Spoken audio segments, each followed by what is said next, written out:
maîtrisons parce que les autres sont là. Tout à l'heure, j'ai demandé aux frères du service d'accueil de laisser ce jeune homme qui dansait là. Et il dansait très bien au rythme de la musique. Il n'a dérangé personne. Pourquoi l'enlever de là? Alors que lui dansait là. Je voyais des gens, alors qu'au Taranase, lui il fait comme ça. Alors qu'au Taranase, tomboli likolo, alors qu'au Taranase, orotikala, arologotayote. Ta louange à toi, elle est respectable. Alors qu'au Taranase, tomboli likolo, alors qu'au Taranase.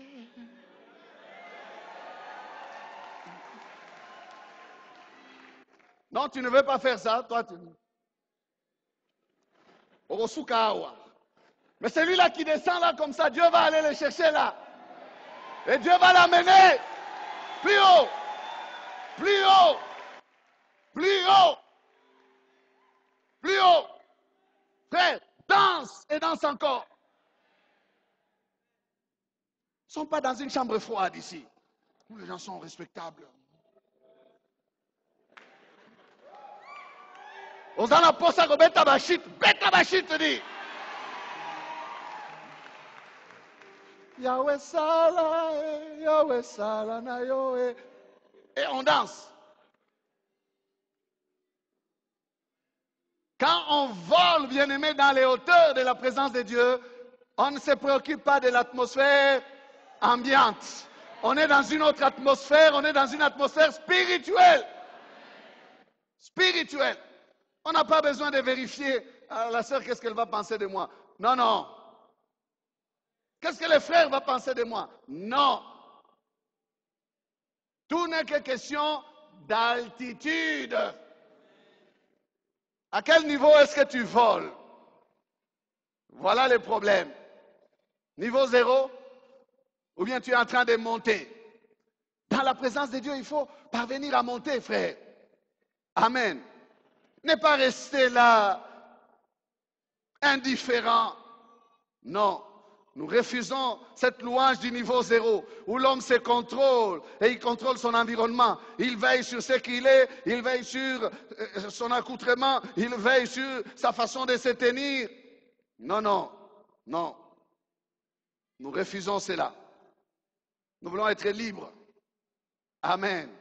Libres de louer notre Dieu, libres d'adorer notre Dieu. Quand David répond à Michal, vous savez, pendant qu'elle l'a méprisé, certainement qu'elle s'est dit, il va me sentir aujourd'hui, je vais lui faire la remarque. Parce que dès qu'il entra dans la maison, bam, elle l'attaque. Elle n'a même pas attendu. Elle n'a pas attendu. Elle l'attaque. Elle lui dit quoi? Elle dit, quel honneur aujourd'hui. Vous voyez, hein? Je commence par le début du verset, c'est le verset 20. David s'en retourna pour bénir sa maison et Michal, fille de Saül, sortit à sa rencontre. Donc pendant qu'elle avait méprisé, elle a pris la décision et dit, a ressenti, Aya, bêta et marteau. Je vais lui faire la remarque. Il a exagéré aujourd'hui. Ça bouillonnait dans son cœur. Elle croyait vraiment qu'elle va renverser la conscience de David. Elle dit, quel honneur aujourd'hui pour les rois d'Israël de s'être découvert aux yeux des servantes, de ses serviteurs, comme se découvrirait un homme de rien.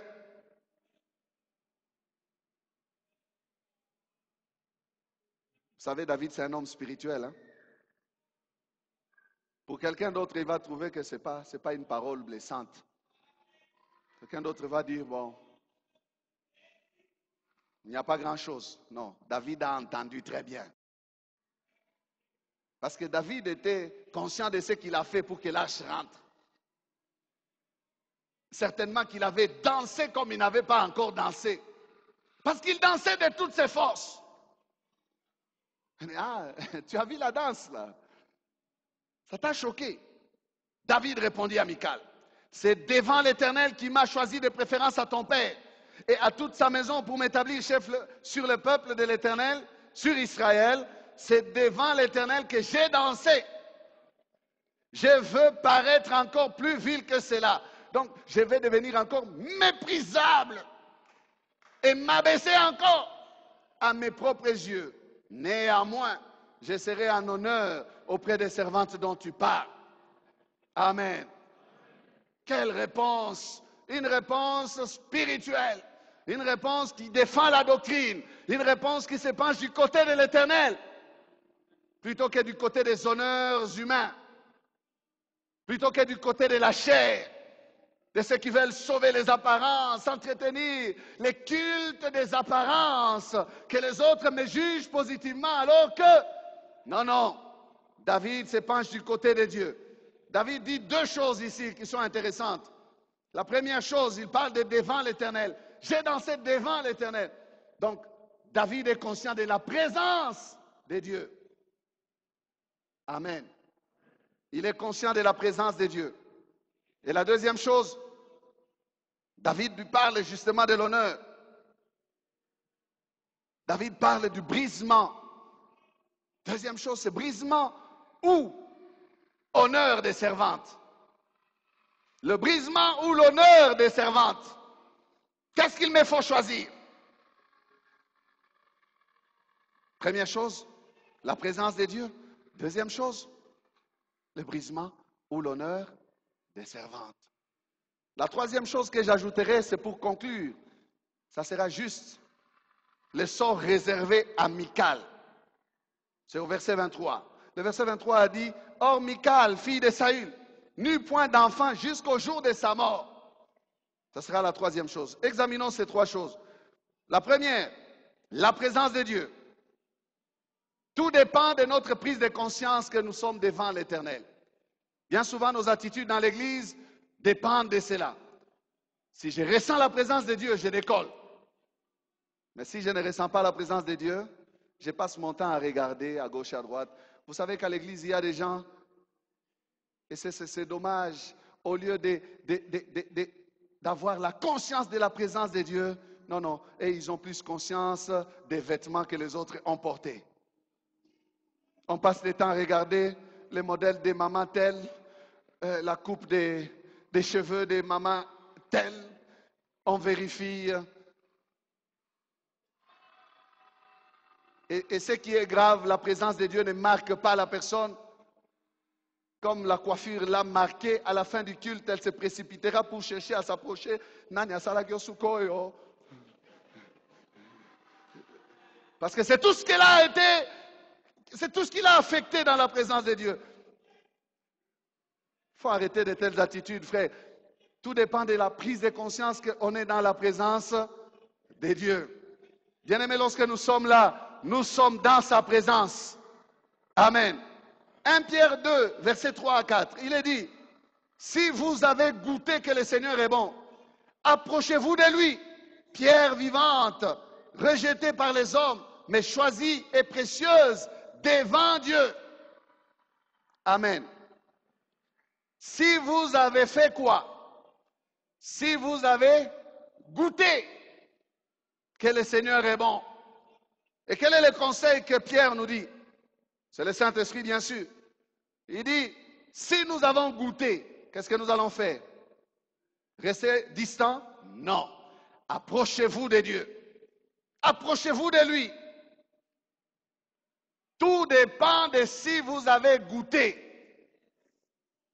Nous venons à l'église parce que nous avons goûté, bien-aimés. Nous venons et nous revenons encore. Nous avons soif d'être ponctuels, d'être à l'heure, d'écouter la parole, d'écouter la louange ou de louer le Seigneur, d'adorer le Seigneur. Parce que nous avons goûté. Regarde un peu ton frère, pose-lui la question. Est-ce que tu as goûté, frère? Si vous avez goûté, non, vous ne ferez pas comme Michal. Vous ne resterez pas à la maison. Si vous avez goûté, vous descendrez de la fenêtre pour participer à ce qui se fait sur le terrain. Amen. Tout dépend de si vous avez goûté. Si vous avez goûté. Si nous avons goûté. Si le Seigneur est bon pour nous. Non. Nous ne resterons pas là en train de regarder les autres louer seulement. Non, non, nous participerons. Nous ne serons pas insensibles, étrangers à la vie de Dieu. Jamais. Si nous avons goûté que le Seigneur est bon, il y a dans cette parole, bien-aimé, de si nous avons goûté, il y a dans les si nous avons goûté notre expérience personnelle avec le Seigneur. Amen. Dans la présence de Dieu, tout dépend aussi de ce que j'ai expérimenté avec mon Dieu. Je ne suis pas là à cause de l'autre. Non, non. Moi et mon Dieu. Qu'est-ce que j'ai reçu de ces dieux? Qu'est-ce que j'ai expérimenté de ces dieux? C'est moi. Ma louange est en rapport avec mon expérience vécue avec Dieu. Parce que louer Dieu, c'est dire des choses que Dieu a faites. Louer Dieu, c'est bénir Dieu pour ce qu'il a fait ou pour ce qu'il est capable de faire. Amen. La louange est attachée à la vie pratique, à ce que j'ai expérimenté avec Dieu, ou ce que j'attends de mon Dieu. Non, ce n'est pas des blabla. Non. Qu'est-ce qu'il a fait pour moi? Quand David reproche à Michal sa froideur, son indifférence, c'est de ça que David lui parle. Il dit, c'est devant l'Éternel. Qui a fait quoi? L'Éternel qui m'a choisi. De préférence à qui? À ton père. Alléluia. David sait ce que l'Éternel est pour lui. Il sait ce que l'Éternel a fait pour lui. Il parle par rapport à cela. Dans cette parole-là, il y a tout ce que David a expérimenté. Il y a là les souvenirs du petit berger derrière les troupeaux. Il y a là les souvenirs de l'onction dans la maison de son père, alors qu'il était oublié à la scène. Mais l'Éternel a stoppé tout pour que David vienne. Il a été choisi partant de sa famille, même de préférence à ses frères qui étaient là. Tout est là. L'Éternel m'a choisi. Il parle à Michal de son père. Ça veut dire quoi? David se souvient comment il jouait devant Saül. Il parle des flèches que ses papas, Saül, lançait sur le jeune homme qu'il était pour les tuer. N'est-ce pas que ton père a voulu me tuer pour que je n'arrive pas là où je suis aujourd'hui? Mais Dieu m'a épargné, Dieu m'a protégé, Dieu m'a caché, Dieu m'a défendu, Dieu savait que je vais parvenir à la royauté. Bien-aimé, quand vous avez une telle expérience avec un tel Dieu, pouvez-vous rester indifférent? Non, réellement, un homme comme David pouvait danser et dire David peut chanter ça, réellement. Parce qu'il est roi, non pas parce qu'un homme l'a aidé à devenir roi, non. Son propre père l'avait oublié pour qu'il soit choisi roi. Vous pouvez vous rendre compte de ça? C'est l'Éternel qui m'a choisi. Frère, avez-vous déjà expérimenté quelque chose de la part de l'Éternel? Non, vous aurez toutes les raisons du monde pour les louer. Vous aurez toutes les raisons du monde pour les célébrer sans vous inquiéter de qui que ce soit. Parce que vous savez ce que Dieu a fait pour vous. Amen. Parce que vous savez ce que Dieu est pour vous. C'est devant l'Éternel que j'ai dansé. Tout est là jusqu'à la royauté. Il a conscience de la présence de Dieu. Il sait que j'ai dansé devant mon Dieu. C'est comme s'il veut dire à Michal, tu ne connais pas mon histoire. Tu ne connais pas très bien. Tu ne peux pas m'empêcher de danser pour mon Dieu. Et même plus encore, de servir, d'appartenir à ces dieux. Dans la présence de Dieu, on n'a pas raison de s'occuper de l'autre, ni de juger les attitudes de l'autre lorsqu'on est conscient de la présence de Dieu. Le temps passe vite dans la présence de Dieu. Non, je ne réalise pas comment tu as dansé. Je ne réalise pas comment tu as prié, comment tu as loué. Non, je ne parlerai pas que tu faisais des prières avec beaucoup de fier, avec beaucoup de gens. Français, non. Mes oreilles, même si j'entends des choses que tu dis, mais je suis plus tourné vers Dieu. Je n'ai pas le temps de vouloir te juger. Parce que je suis dans la présence de Dieu. Amen. Dans la présence de Dieu. Le sacrificateur Élie évoluait au niveau 0. Alors qu'il était dans la présence de Dieu. Il était assis là, mais il était au niveau 0. Il était terrestre, charnel, terre à terre. Il y avait une femme là qui était venue. Elle était dans l'altitude des croisières. Elle montait et elle montait encore. Et puis, après, les paroles ne sortaient plus. Elle commençait à murmurer seulement. Et les larmes coulaient de ses yeux. Alors, l'homme du niveau 0 regardait et dit, Abetaki lutukwango makasia.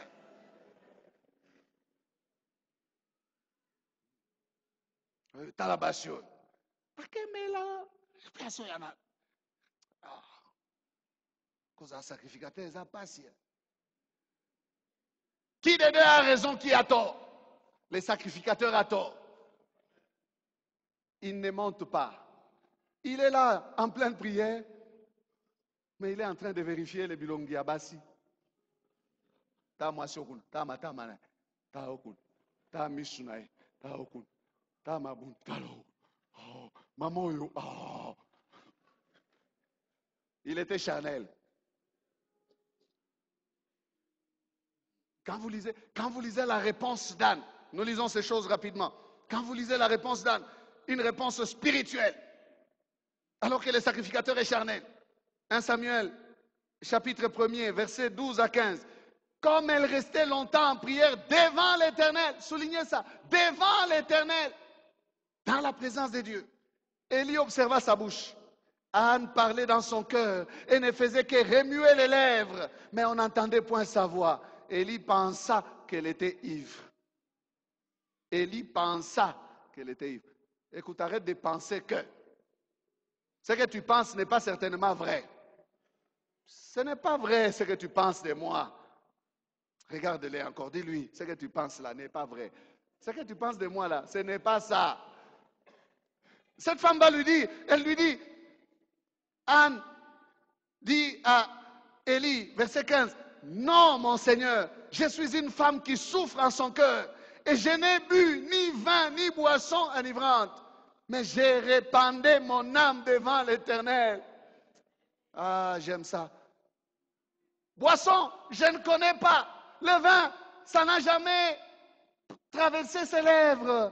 Mais d'où vient que tu me traites d'une femme légère? Ne pense pas que ta servante est une femme légère. Je suis une femme ouinte. Donc ce que tu penses de moi n'est pas vrai. Ne méprise pas celui qui est dans la présence de Dieu avec tes pensées et tout ça.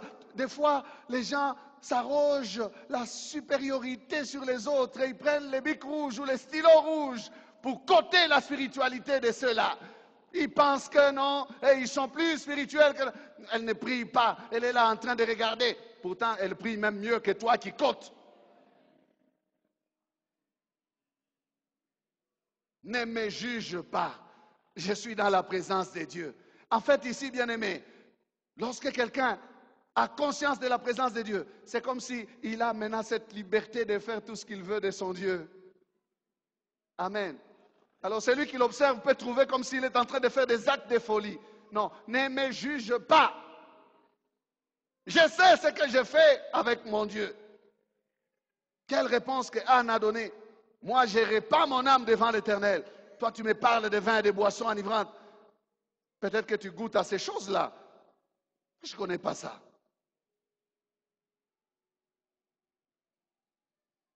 Je ne suis pas ivre. Tout n'est que question d'altitude. À quelle altitude voles-tu? Niveau 0? Pour se préoccuper encore des choses terrestres où tu es monté. Il y avait un pharisien qui avait reçu Jésus.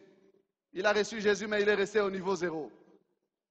Il n'a pas compris la présence de Jésus-Christ dans sa maison. Il avait la grâce de recevoir Jésus dans sa maison, mais il était indifférent comme pas possible. Simon le pharisien. Et il va prendre son stylo. Et il va coter et Jésus et la femme. Il trouve que Jésus n'est pas un véritable prophète. Si cet homme était prophète, il saurait qui est cette femme et de quelle nature est-elle. Il cote. Combien sur 10? 2 sur 10. Il n'est pas spirituel cet homme. Il laisse une femme bizarre là le toucher. Mais Jésus va coter la femme.